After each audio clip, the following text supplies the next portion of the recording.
Pronto, partilhar convosco aqui uma pequena apresentação. Muito boa tarde a todos, muito obrigada. É um gosto estar convosco nesta reunião e poder conversar um bocadinho sobre as questões que nos preocupam a todos e com as quais trabalhamos todos os dias e muito temos trabalhado nestes últimos tempos. Esta pequena apresentação tem a ver com as orientações para a recuperação e consolidação das aprendizagens, o documento que chegou às escolas em agosto, não prescritivo, obviamente, mas um documento que nos ajuda a orientar o trabalho e agora o que fazer daqui também, fazer daqui para a frente. Lembrando um bocadinho, porque temos que sempre que revisitar os documentos e ter sempre em atenção que o que foi feito não desapareceu e por vezes temos que os reler, temos que pensar como é que organizamos as nossas escolas, os nossos agrupamentos nesta dinâmica. Coloquei aqui apenas alguns.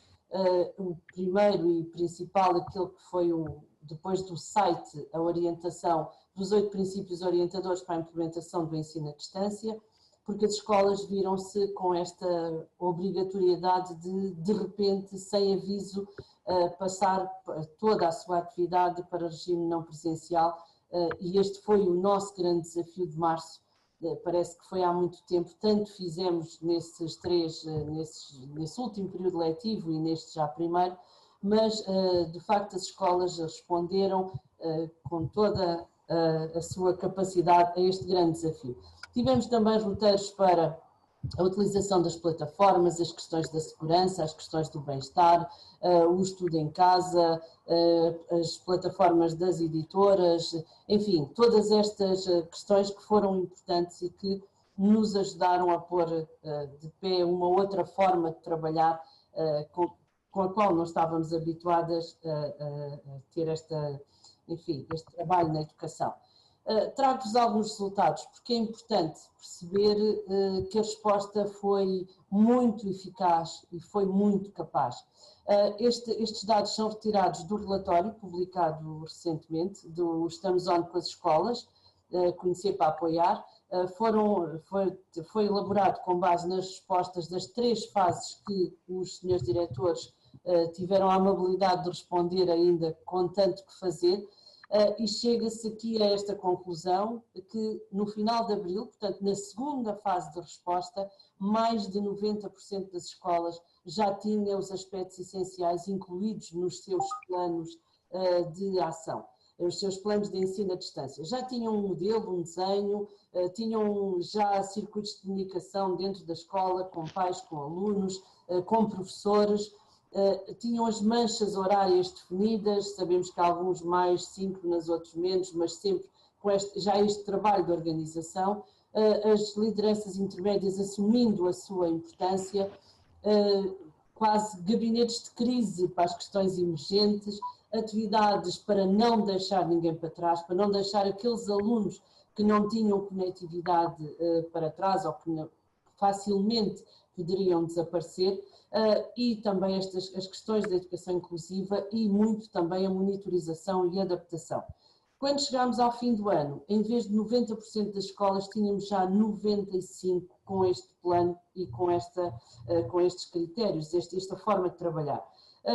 Tínhamos ainda e temos que trabalhar uma área importante, que é a área, por exemplo, da avaliação das aprendizagens dos alunos, porque cerca de 1/4 das escolas não tinha incluído ainda no seu plano esta dimensão tão importante.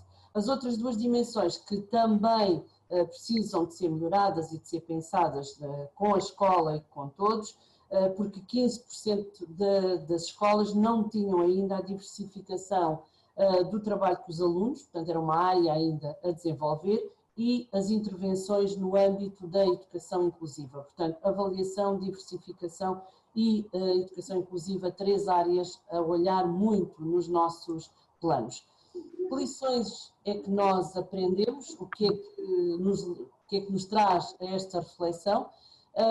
Alguns alunos não desenvolveram ou não desenvolveram aprendizagens bem-sucedidas. E, apesar de todo o esforço de operacionalização, todos os parceiros, toda a junção, todas as boas vontades e tanto que se fez na operacionalização deste processo, houve ainda o acentuar das desigualdades sociais. Nós sabemos que elas já existiam, mas nesta situação elas acentuaram-se ainda mais. No acesso ao currículo, obviamente, à aprendizagem, no acesso à tecnologia, que essa foi das que tivemos logo também como nota, no tipo de acompanhamento em casa, os alunos que estavam sozinhos, que não conseguiam aprender e também porque não dominavam ainda questões, não tinham desenvolvido a autonomia e a autorregulação, processos essenciais neste tipo de trabalho que desenvolvemos e que ainda continuamos a desenvolver.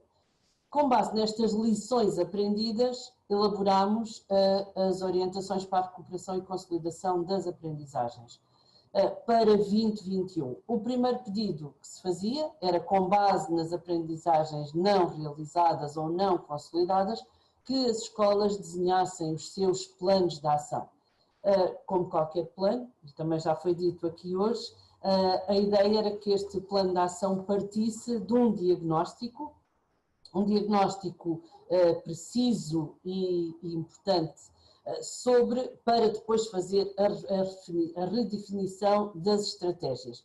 Este diagnóstico não assentava apenas em questões de aprendizagem, mas assentava também, e foi uma preocupação das orientações, a primeira parte é praticamente toda sobre o regresso à escola depois da pandemia, esta questão da promoção dos ambientes seguros, do ecossistema de aprendizagem, seja qual for o regime em que estejamos a funcionar, mas as questões de desenvolvimento, de bem-estar, de segurança, porque muitos destes alunos tiveram meses sem contactar com colegas, sem contactar com professores e, portanto, a importância deste trazer para o nosso plano de atuação esta forma holística de olhar para a educação.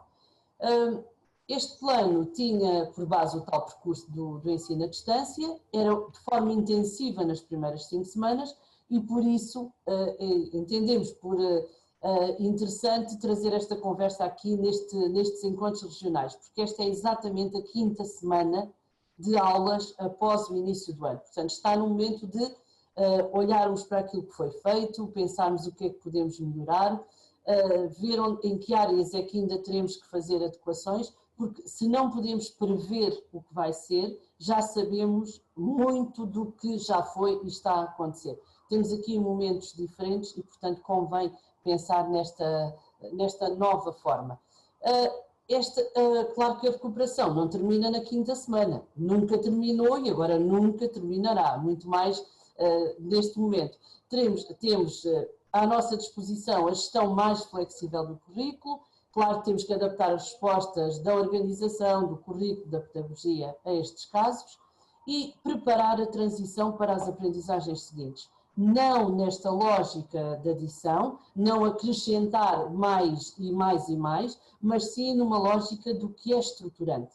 O que é que impede a aprendizagem, a aquisição das aprendizagens subsequentes. E, portanto, é nessa lógica, pode ser uma lógica interdisciplinar, pode ser uma lógica de irmos revisitar algumas aprendizagens, alguns aspectos, algumas áreas de competência, para fazermos a progressão, a continuidade, numa lógica de complexificação. Não por acrescentar, só por acrescentar, mas de forma a que faça sentido e não impeça a progressão. Outro diagnóstico importante e que neste momento deveremos tê-lo já, é o diagnóstico das competências digitais dos alunos, dos recursos tecnológicos disponíveis, não acrescentando mais trabalho à escola, que o tem muito, mas sim a partir dos registros, da informação que a escola tem, da informação com as famílias, portanto ter este diagnóstico atempado, sobretudo dos que não têm estas competências, não têm estes recursos tecnológicos digitais. Com base nessa informação, adequar as medidas e, obviamente, fazer uma aplicação que tem a ver com o aluno e não padronizada. Se em março tivermos que remediar, temos agora tempo, pelo menos algum, para atuar numa lógica preventiva, porque também sabemos que não confinamos, não fechamos, mas que em todas as escolas estão professores que têm que ir para casa de quarentena, partes de turma, turma inteira, assistentes operacionais, enfim, todas as pessoas vão e voltam. Portanto, estamos numa lógica diferente, neste regime misto em que alguém tem que sair e voltar e temos que dar resposta. Neste contexto, cada vez mais importante os percursos individualizados de aprendizagem. Portanto, as aprendizagens essenciais articuladas com as áreas de competência, olhar para a necessidade de cada aluno, com metodologias diversificadas, sobretudo aquelas que promovem a autonomia e a autorregulação. Nunca esquecer, nós estamos a falar de percursos individualizados, mas não estamos a falar de trabalho individual só, estamos a falar de trabalho colaborativo. Portanto, os alunos não podem perder esta lógica de estar com os seus pares, com os seus professores, mas também a cumprir o seu plano individualizado de aprendizagem. As medidas que acrescentamos e que, enfim, consideramos importantes, alguma excepcionalidade na tutoria, porque passou também a ser para o ensino secundário e para alunos que não transitaram em 19-20, a mentoria, esta aprendizagem entre pares, porque nós sabemos que entre pares há outra facilidade, seja pelas redes sociais, seja por outros meios, e esta aprendizagem é de facto significativa na cooperação, na partilha e na colaboração e na interação entre pares. A medida que tenho aqui também, o estudo em casa, nós tivemos também nestas últimas 5 semanas a repetir os conteúdos e os blocos que tinham sido, escolheram-se os blocos que tinham aprendizagens estruturantes ou que impediriam outras, e temos estado a repetir, terminamos amanhã a repetição das 5 semanas dos blocos. A partir de segunda-feira, para o ensino básico do 1º ao 9º ano, temos já novos blocos pedagógicos, com direi assim, 2 ou 3 grandes novidades. A primeira é que o 1º e o 2º anos do primeiro ciclo estão separados. Está incluído dois blocos de cidadania e desenvolvimento e um bloco de organização de trabalho autónomo. Também nós aprendemos a lição, os alunos precisam de aprender a estudar, precisam de saber trabalhar sozinhos e, portanto, vai haver 30 minutos por cada ciclo para a organização do trabalho, para o primeiro ciclo, para o segundo e para o terceiro. Haverá também alguns blocos para o ensino secundário, que disponibilizaremos brevemente, não em emissão em direto, mas sim nas plataformas RTP Play. Por fim, os próximos passos, se já tínhamos barreiras, se já demos recursos aos alunos, agora está na hora de eliminar as barreiras. Temos que as tirar, temos que deixar de pensar que elas possam existir. Temos de monitorizar o nosso plano de atuação, mantê-lo ou alterá-lo, é este o objetivo que temos agora nesta semana e temos em todas. Integrar no plano de atuação as possibilidades dos diferentes regimes de trabalho, porque o presencial acontece a qualquer momento, em qualquer turma, portanto temos que ter esta transição entre os dois regimes de forma não disruptiva, numa forma mais tranquila. E aproveitar já para disponibilizar as ferramentas de comunicação, trabalhar na plataforma de aprendizagem das escolas, para que esta mudança de regimes, sempre que necessário, não seja um problema para todos e não seja o obstáculo e a barreira que queremos eliminar. Muito obrigada pela vossa atenção